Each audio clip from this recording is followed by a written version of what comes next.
Hello everyone, Darren here, and welcome to this first look for Anno 117 Pax Romana. Anno 1800 quickly became one of my favorite city builders ever due to its blend of city building with logistics management, set against the beautifully realized Industrial Revolution setting. It was actually my first Anno game, and I've since gone back and played almost all of them. 1800's still the best. Now, for those who know me, you'll know that I'm a sucker for the classical era. Rome in particular is just something I have a mild obsession about. And one day I hope to even produce my own game in this setting, so I was pretty excited when I got to sit down and play a full, uninterrupted 3 hours of the sandbox for Anno 117. This build of the game was still in active development, of course, and as such, there was no multiple region swapping, no combat was actually active, and there was a few placeholder things here and there. You could still recruit some units and take a look at how those things work, so, more on that later. Now, I'm not really in touch with marketing of games, I just like to play them for myself, so I hadn't actually followed any of the developer blog posts surrounding 117, so I was going in completely fresh, and I was pretty blown away by the expansive changes coming to the game. So before we get into things, I think it's important to establish what this game is. Many people may just be attracted by the setting, they see Rome in the title and they assume they're in for some sort of RTS-style conquest game, or some historical simulator, and that's just not the case. This is a city builder that focuses primarily on the economy, trade, and deep nested supply chains, and it dresses its abstract playing field of island warfare with historical flavor. So don't expect real-world Roman cities and locations because everything takes place on little islands. This isn't necessarily Italy or Gaul or Greece, it's an abstraction of what those places are and the people within them. So, at a high level, what are you doing? Well, you're a governor who rules over an island, and the goal is to simply grow. More population gives you more money, and the means to expand to other islands to gain access to unique resources. This, in turn, will let you grow further. While you're doing this, there are 3 other AI governors doing the same thing. These are your competitors, but they can also be your allies. For some, the goal may be to wipe out all competitors and conquer everything. For others, it may just be to become the most wealthy. Again, the focus is trade and the economy, but how you get the strongest economy is somewhat up to you. There is also a single player with a narrative, but I haven't experienced any of that yet. For this video, I just played the sandbox, and some of the game's features weren't quite ready for this demo. So, we've established what it is to do in the game. You have to grow, build an economy, so how does that work? Well, basically it's all about supply and demand. You need to start making products, such as food, drinks, and clothing, as well as provide services like temples and education. This will cost you money to maintain and a workforce to actually work whatever building it is you've put down. You can't just build 1,000 farms even if you have the money for it, you need the population to actually be able to work them. Fulfilling a household's needs successfully allows you to upgrade it into the next tier of residence. A new tier allows for more population to be more densely packed in, which allows for more money and also gives you a new type of workforce. Your plebeian has now become an equite, as an example. That new workforce is going to be needed to work more advanced buildings and also to field new, unique potential units. This cycle repeats many times over. How many? I'm not sure. In Anno 1800, there was 5 tiers by default in the old world, with 2 additional tiers in a different region, the new world. So I would assume something similar here. All our hopes rest on this shining pillar of civilization. Finally, you have the multiple island aspect. Once you get started on higher tiers of population, they're going to need things that you can't just provide on your island alone. So you set sail and explore other islands to find fertilities, you require to set up these new production chains. For instance, to get equites, you needed olive oil. But without olive oil fertility on the island, I had to go elsewhere, set up a trade route to deliver the olives consistently back to my main harbor. Once the route is established, it just works endlessly. Back and forth the ship will go, but of course it could be susceptible to raids by pirates or the other governors if we were at war.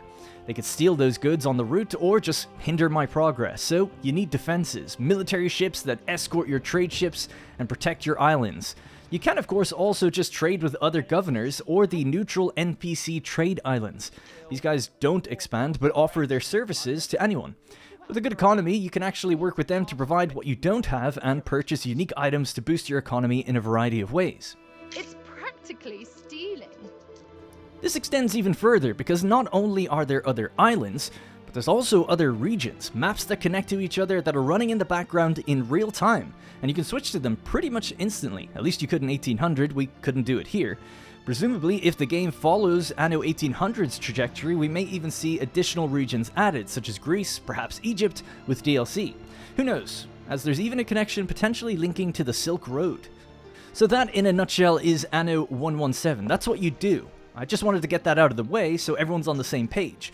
Now, if you've played 1800, you're in good company here. The game is clearly built on the bones of 1800, with many of the core mechanics remaining the same as mentioned, but also many of 1800's DLC mechanics have now been incorporated into the base game. We also, of course, have some brand new mechanics, such as religion and research, and the return of mechanics from older entries in the series, such as land-based combat, though not entirely sure how that works.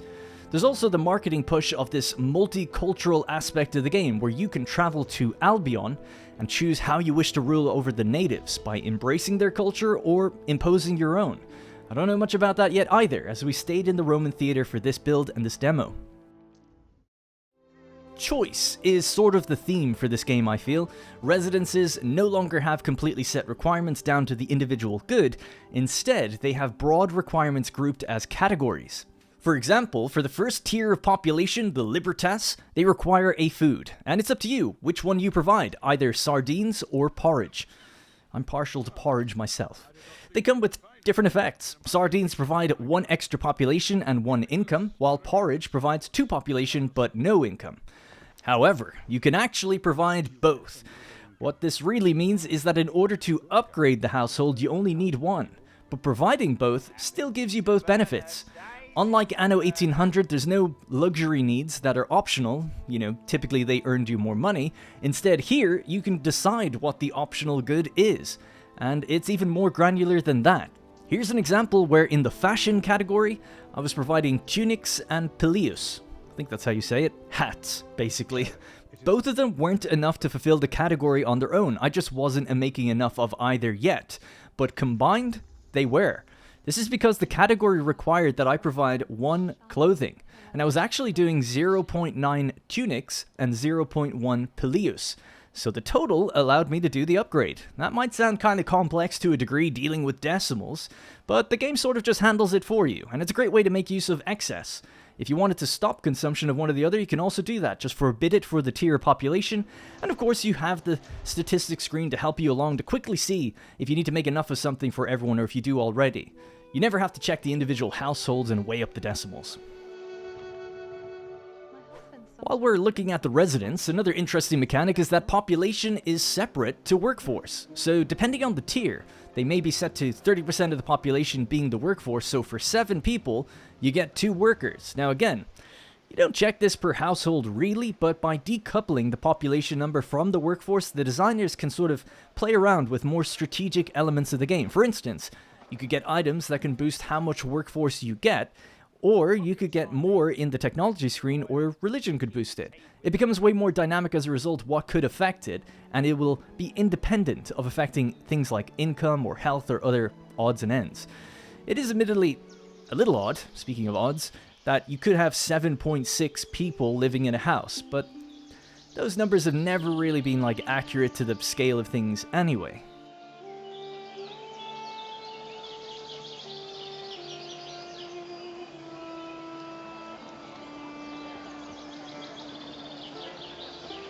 The next thing worth taking a look at is progression. So while you're building up your population, you're going to start to unlock education buildings and religious building, and this will in turn lead to the research tree and the devotion panel.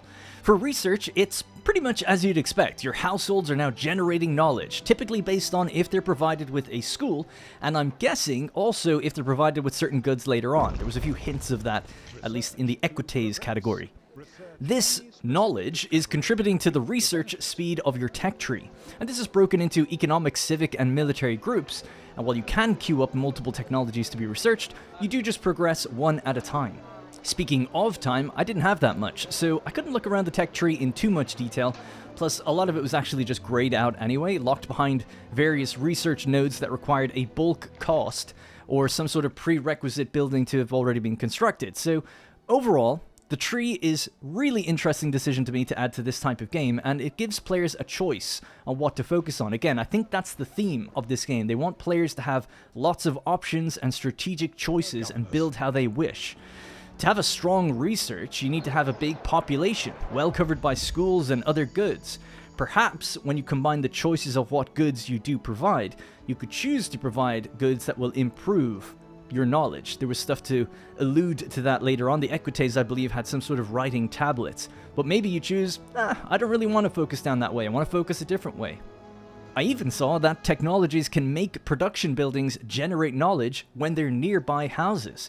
So that might encourage building more organic looking cities, rather than entire islands dedicated to just rows of the same factory style buildings over and over again. Now you'll actually be encouraged to place certain buildings within your settlement. But one has to ask themselves, will it just become the meta thing to focus on? Will this dominate the game? It's hard to say. You'll obviously need it to progress, because even things like an upgraded warehouse need to be researched. And I imagine if you want to have any hope of successful military campaigns, you're going to need that too. But what happens when you've gotten everything? In my Anno 1800 game, I just like to kind of play endlessly. I really only did one giant playthrough. And I definitely played well beyond reaching maxed out money and things like that. So I do hope they also give another use for knowledge points.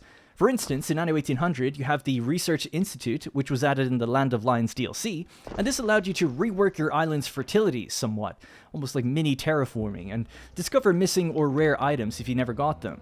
If you could do that, then I think you'll have the best of both worlds. This early game strategic decision making with how much you've put into research versus the late game points to just sink endlessly into finding obscure items and kind of reaching 100% completion and having more creative control over your island to help become even more efficient.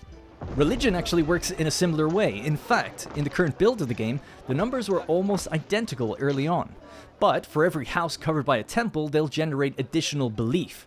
You choose a patron god for your island, and the belief will then contribute to a devotion bar. The higher the bar goes, the stronger the effects of that god. There are two effects associated with each god, primary and secondary, with the primary effect being something that affects production chains, and the secondary effect being something a bit more broad. You can only pick one per island, and when you switch god, you lose its progress. Now combined, across islands, they can also net you a bonus to your shrines, wonders, and then some sort of dominant effect, but I didn't actually get to see what those are. I was able to see 5 gods in the demo in total, but there could be more. I went with Neptune, and that sort of provided me bonuses to fisheries and shipbuilding speed, that sort of thing. So, religion in many ways is a sort of island specialization. It builds up as long as you create large enough populations which are covered by temples. Now again, perhaps more goes into this at later stages with various goods. I only had the sanctuary religious building to explore this, but the UI does mention shrines, wonders, and goods that can also generate belief. So, island specialization sort of leads me nicely into efficiency. We haven't yet touched on production, mostly because it's pretty much the same as it's always been, and that's a good thing. I wouldn't really change it either. You place down a building, it has an upkeep cost, it needs a workforce, and it makes something. And that thing goes into a warehouse for your island storage, or it goes into the next building chain if it's needed directly. Farm modules are placed exactly as they were in Anno 1800, same with the animal pens. I was hoping maybe we'd see combined buildings, where instead of 3 identical farms or factory, or I call them factories, but obviously in this world it's just buildings, 3 identical buildings, in a row. I was hoping they'd maybe visually kind of connect to each other, or you'd have an improved bigger farm to use later on. Just because I feel like it can look a little bit strange having the exact same layout copied over and over and over next to each other. In Anno 1800, this became egregious, when you'd cram like 15 steel mills into one trade union slot. Mods came out that made more modular buildings, where, when placed next to each other, they'd actually graphically just combine into a larger structure. Very cool. I just thought that was a shoo-in that they'd go for something like that. It is a bit of a minor nitpick, because players that are really concerned with beautifying their islands can ultimately just work around it anyway. But circling back, I wanted to touch again on efficiency overall as a kind of a concept. From what I could see, there's actually no trade union or town hall type building, from Anno 1800. Now, I could be wrong. It may be just that you get something like this later on, but for the first 3 tiers of population, there was none that I could see. Now, for those who don't know, this is a building that you would place items into, and it would boost nearby production buildings and also households. You'd need to find the right item, buff the right thing, and then strategically place them throughout your island, usually boosting certain fertilities so you could kind of export it to other places. You would also be limited by how many you could build. You could only maintain them based on a currency called influence. Again, seems to be no such thing as influence in this game, so I'm not sure if there's going to be a limit to islands, ships, the equivalent of trade unions, or if there is any. There's also no silos or bright harvest type modifier buildings that I could see at all. This, again, in 1800 would be a way for farms to be able to produce more if you could provide something else. It was added with DLC, so again, it could be something we get later, or maybe they just are trying to avoid that type of thing. Often in Anno 1800, you would stack something like tractors, grain silos, and trade unions all together, and you could be boosting your farms up to like 4, 5, 6 times their efficiency, way higher if you knew what you were doing, saving you vast amounts of space, because that's ultimately a big constraint of how you're figuring out logistics. You are space constrained on these islands on purpose. The other unique thing with those items is they would often generate additional unique byproducts. So a plantain kitchen would also create some chocolate if you had the right chocolatier guy in there or something. That added a lot of depth, and dare I say some synergies, to go full corpo talk, to the building. You could combine the right things in the right places, the right fertilities, and you could kind of eliminate entire production chains. Maybe they want to avoid that, not sure. But either way, I couldn't find anything like that in this, so part of the optimization efficiency feel of the game seems to be somewhat lessened, and maybe the strategic choice of things seems to be increased, at least just from my first impression.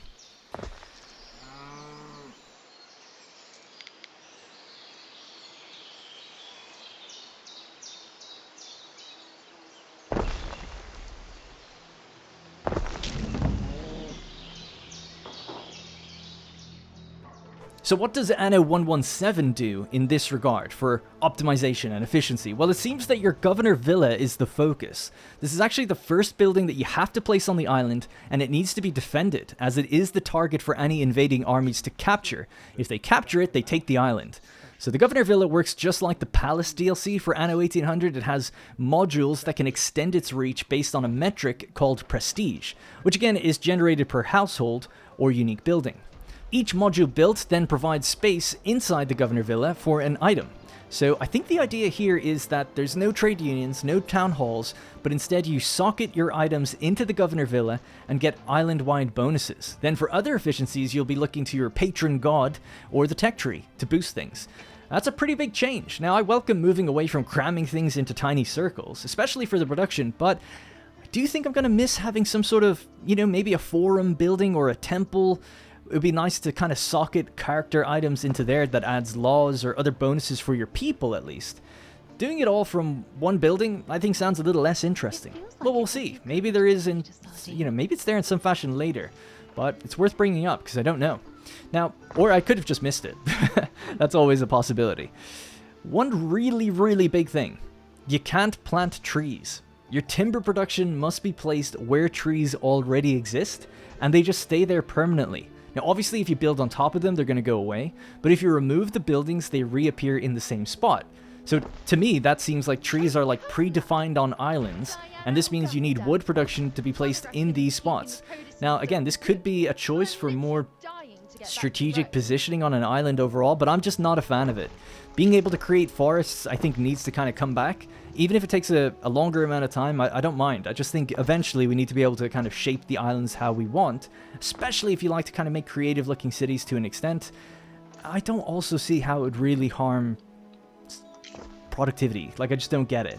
Maybe, again, not to make excuses, but maybe it was just not active in the build. The next thing to touch on is shipbuilding. Now in 117, you can actually design your own ships to a small degree.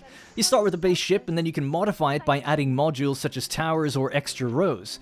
You can then save the configuration and just, use it almost as a blueprint of a ship. In this sense, you can kind of make a configuration specifically for transport or for a certain type of military or for trade, all from the same base hull.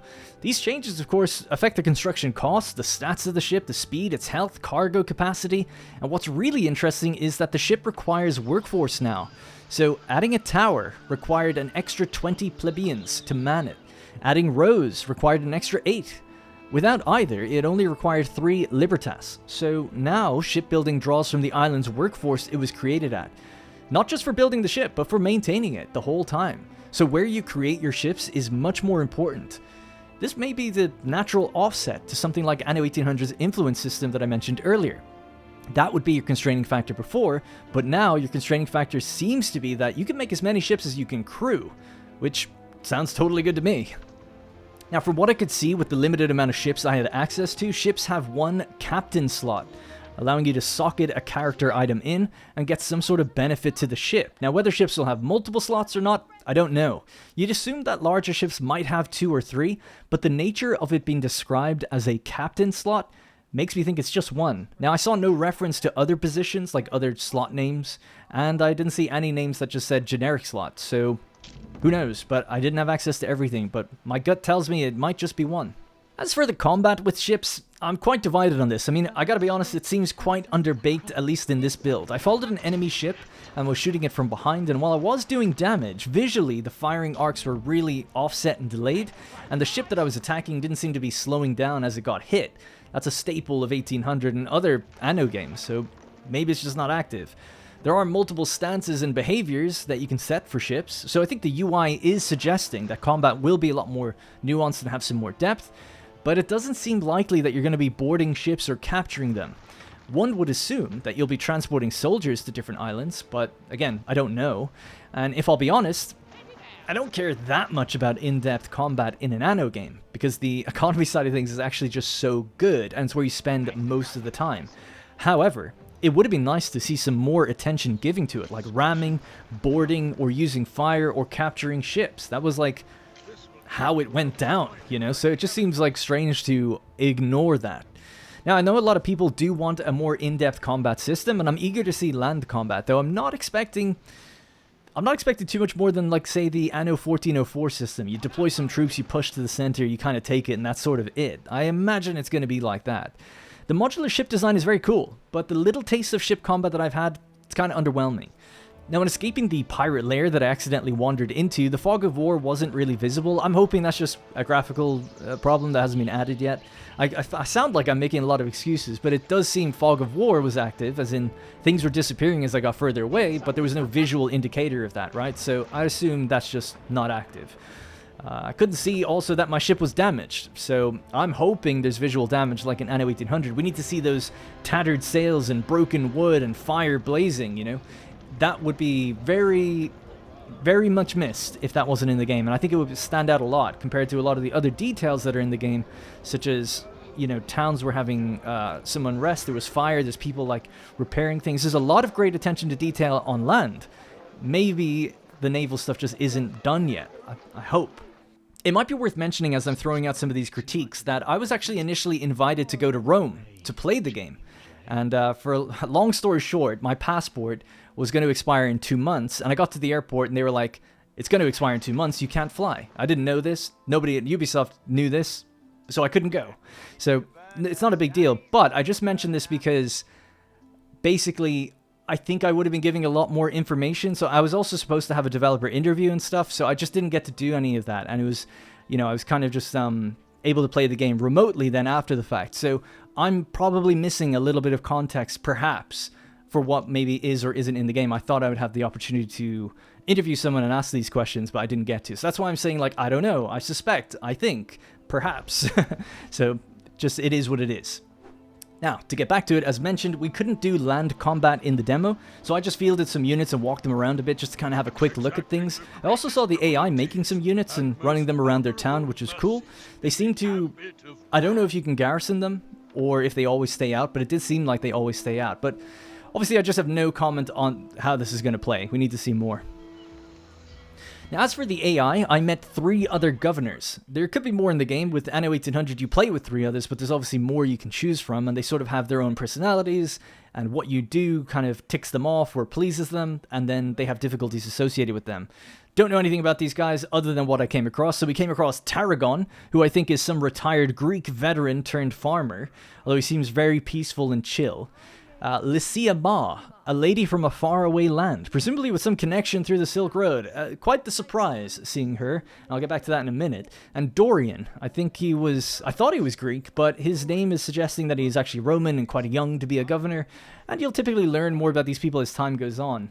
Now, all of these people are ultimately building Roman houses just like you, and that's the thing that I thought was a little odd. We're all under the Emperor, so to see especially Lycia Ma, I mean, any of them really are a bit strange to be, quote, governors, right? But That one I quickly went over to see, like, I was like, oh, does she have like different buildings, or is she building like the barbarian buildings or something? But I don't think so. So it's fine. Like, I obviously don't care, but it almost made me go like, oh, that's a shame. You know, it would have been cool if it was actually different, but I don't know. So it's fine, whatever. It's just like Anno 1800. There's people from all different backgrounds and ethnicities, and we're all building the same thing. Like, I get it. But to get back to the Emperor, I'm not sure what role he plays in the game, because you don't have shares. You can't buy out other people's islands, as far as I know. But he did have a symbol next to him that looked like a waging war symbol. I'm an idiot because I never pressed it. I only saw it in the footage after the fact, and I was like, I wonder what that means. Maybe we could rise up against him, fight him, become independent. Perhaps he charges you a royal tax. Which the other games do, so maybe you can get out of that, perhaps? I'm not sure. But yeah, more needs to be seen on that. He seems cool, though, and he gives you dilemmas in different events. There was also 3 NPC islands that I encountered. So again, these are islands that they're not competitors, they don't expand, they just kind of give you trade offers and things like that. Normally, in a game, there's actually 4. So to see 3, I couldn't find the 4th one. I don't know if there was one, I missed it, or it just wasn't in the game, or they're planning on just going with 3. I'm not sure. So basically, there was the pirate lair under Caeso Syracuse. There was Diana Augusta, a daughter of a Roman patrician, and Valeria, who upon meeting Valeria, she actually said, "Welcome to Lilybaeum," which was a Carthaginian trade port in Sicily that served as a major connection point to the capital city. Now, for the year 117, I guess Carthage's heyday is sort of past. But, yeah, I'm just kind of interested to see if we'll get some Carthaginian flavor, maybe, somehow, or Phoenician flavor into the game in one way or another in the future. So one or two of the things I noticed that was different about the NPC traders is that I couldn't actually sell them anything. Often I would use traders in Anno 1800 to just offload excess production of anything I made back at home. Oh, too much wood, too much steel, all these other random things that might build up, just load it onto a ship and sell it off to Archibald.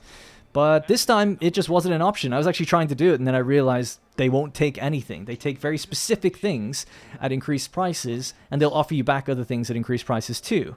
They also offer unique contracts, so recurring missions or tasks that you could take on jobs for them for money, basically. And while I really like this way of doing things, I purchased wood from Diana, and then I instantly just gave it back to her as a contract for a hugely inflated price. So they need a rule that basically says you cannot generate a contract for a good that you're already selling. Otherwise, it's just a bit backward. Interestingly, the AI also have the same contract mechanic. And I could see in diplomacy, Tarragon was unhappy with me for a few reasons. One was that I was being a bit slow playing the game. He thought I was a bit behind everybody. And number 2 was that I just hadn't fulfilled a contract of his in a while. So keeping up good relations and visiting neighbors is a little bit more important in 117, I think. At least I get that impression. When I got into a tough spot financially, mainly because towards the end I was just recruiting units to see if I could walk around with them, and then I realized I was like running out of money. I leaned on the contract mechanic to pull me back into the black, and it was pretty good. Also, just while I'm at it, can we please change the voice of the Liburna ship? Say something, Governor. Evening, Governor. Just doesn't really fit the theme, in my opinion. It's too close to 1800. It's too close. Just get it out of here. That guy's voice is so squeaky and annoying. He's doing a good job as an actor, I'm sure, but that would drive me mad. So, come on. Right, so that's going to be all I have time for in this impressions video. I think the game is shaping up really, really nicely. Like, let's be real though. I'm obviously a massive mark for this game. I'm super biased, I love the era, and I love the previous game. While I was doing playthroughs of the previous game, I was saying like, man, if they just made this Roman, like, I'd be in heaven. And I've been trying not to follow anything or get too hyped, because every time they make a Roman game, it breaks my heart, okay? So I can't take it. But so far, honestly, everything I'm seeing, I'm like, I was grinning from ear to ear. I was like, God, this is amazing. So I'm really, really looking forward to it. It seems very deep and in-depth, and I just can't wait to get more access to like the Albion stuff. And I'm already being like, come on, let's go Egypt, let's go Greece. I'm looking forward to it. So there is obviously, though, trying to be pragmatic, there's a lot we haven't seen. And I will say that I'm a little unsure if they're going to be able to deliver the game this year, or if they do, maybe it might be a little underbaked, maybe. Because to me at least, things like Combat and Albion probably take a lot of development, and I imagine they didn't show that to us because it's really far from being ready. But maybe not. I just sort of have that gut feeling. I'm a very cynical person. This build could just be a little older, or they might be holding it as a marketing beat for later in the year. Like, yeah, we'll show like the barbarian stuff like in a few months' time. That could be all planned. I have no idea. So it just feels like there's still a lot to do if they're aiming for 2025. So if they were aiming for fall, let's say, that just seems like, man, you've only got like 4 months to really like get all that going. And the combat stuff and everything, it's like, we'll see. So, little nervous on that side of things, but everything I played, which is what they want us to see and wanted to show, was great. Like, really, really good. Docked points for the ship combat, just seemingly, like, not being very interesting, at least here. So, we'll see about that. But everything else on the economy side, that was awesome. And the hopping down on the ground and walking around, I almost cried. I was like, this is so cool. So, I think it's awesome on that front. But, you know, being reasonable about the wider picture and what other things other people also look for in this game, combat, I think, would be the big question mark over the game right now. Now, there was a bunch of stuff I didn't get to in the video as well, such as the diagonal building, didn't even touch on that, copy and paste, blueprints, some more of the quest stuff with residents, dilemmas from the Emperor, and even trade. I just tried to focus on some of the biggest things that left the biggest impressions on me. I'm hoping to do a follow-up video with a few more of these things, but I wanted to ask you guys what you want to know. I could probably only do really one more video, so if you have questions on things you'd like to see, like I don't have the game now, but I do have a lot of the footage I took, and I could make sure to address any of those questions, at least from this initial portion of the game. So please leave a comment or upvote others if there's something you want to know, and please do consider leaving a like on the video, subscribe if you're new, and I'll see you in the next one.